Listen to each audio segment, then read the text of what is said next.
It's 2020, time to elect the President of the United States. There's a lot going on in the US right now, and folks are looking for a leader that can show them the way. A global pandemic changed the way life is lived for most folks, and an act of deadly police violence reawakened mainstream awareness of the Black Lives Matter movement. To say that the political climate in the States is polarizing would be an understatement. Some believe that a new president will help correct some of this, and others are saying that staying the course is the only way out. And of course, there's the ever-present idea that it doesn't really matter who gets into office thanks to the ineffectiveness of a two-party system. What this all boils down to is the question of what a president can do if elected in November. It pits President incumbent Donald Trump against former Vice President and career Senator Joe Biden. Hello, fellow friends and philosophers, and welcome back to the most mind-bending channel on YouTube, Life's Biggest Questions. I'm your voice in the void, Keegan Hughes, and today we're asking a question that seems to be on a lot of minds lately. What if Joe Biden becomes president? It's very hard to predict exactly how a presidency will go, but I'll do my best here. Make sure to check out our biggest What If Questions playlist for more ponderous content. And also make sure you head on over to our newest channel, Top 10 Central Dark, where Lucy and Joss will be reacting to the scariest and hairiest of jump scares. Perfect, let's get started. Joe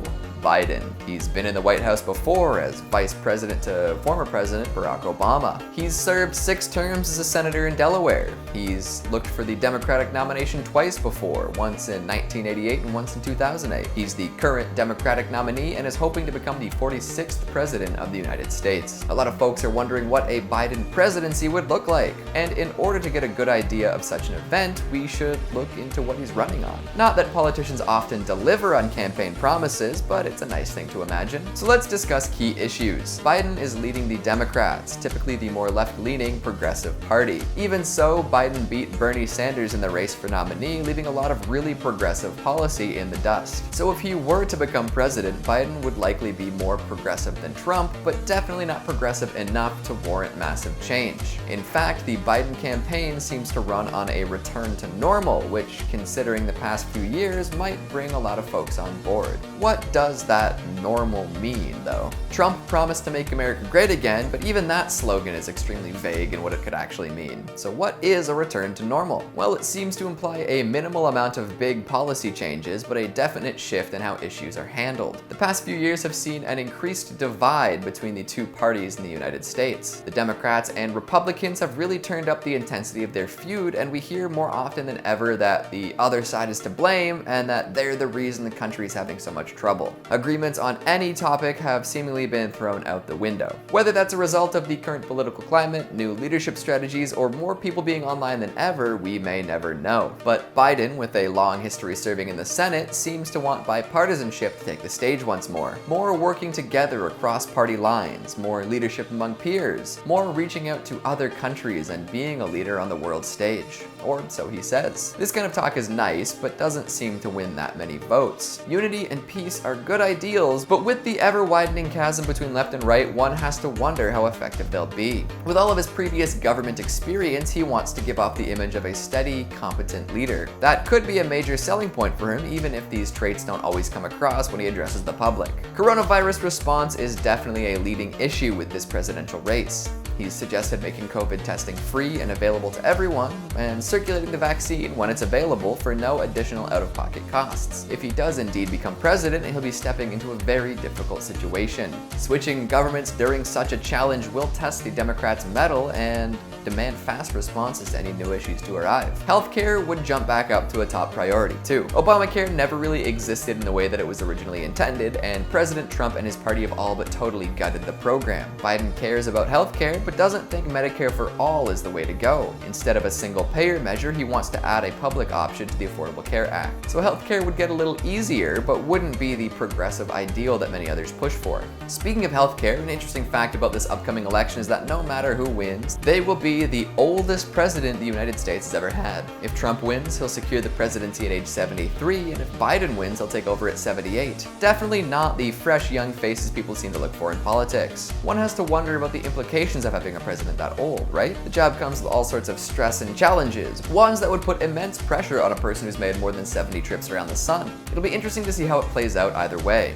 Biden has plenty of other campaign aspirations as well. He says he would rescind the Keystone XL permit, ending that pipeline project. Obama rejected it, but Trump reversed that and approved it. If this is the case, a Biden presidency could be a particularly green one. While this kind of policy is damaging to profits, it would strike a chord with environmentalists and other folks concerned about our planet's health. The Green New Deal likely wouldn't come to full fruition, as Biden isn't the world's most progressive Democrat, but it's likely that many key goals would be considered. It also means that the United States would likely rejoin the Paris Climate Agreement. A major change that would likely occur if Biden took over would be rolling back tax cuts. While Trump was in office, $1.5 trillion in personal and corporate cuts were approved. However, instead of investing the saved money into infrastructure and jobs, a lot of it was spent on share buybacks and dividend increases. One would hope that a Democrat wouldn't let that fly. Biden in the office would change how people see the president too. Trump is a bombastic, outspoken president who often comes across as insensitive and impulsive. Biden attempts to portray himself as someone who has a duty to care. He seems to take his duties quite seriously, and appearing presidential and virtuous are important to him. He'll likely be more soft-spoken and scripted,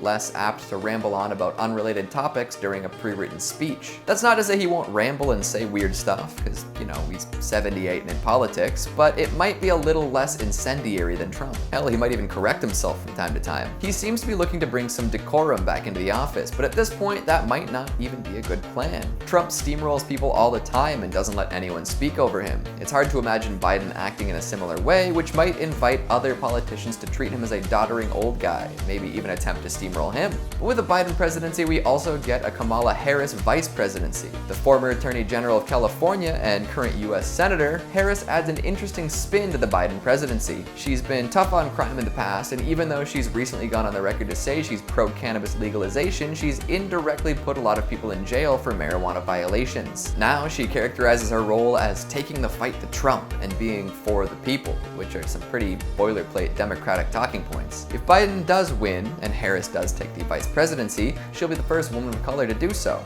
Again, it's near impossible to predict the trajectory of a presidency, but if Biden does become president, there will be some changes to keep an eye on. It's doubtful he'll change too much, but you can be sure that a lot of Trump's policies will be rolled back and that there will be a lot of work to do to stabilize the country. Whether or not the country can be stabilized is still up in the air too. Regardless of who wins the election, it'll definitely be an interesting race to the finish. So what do you think?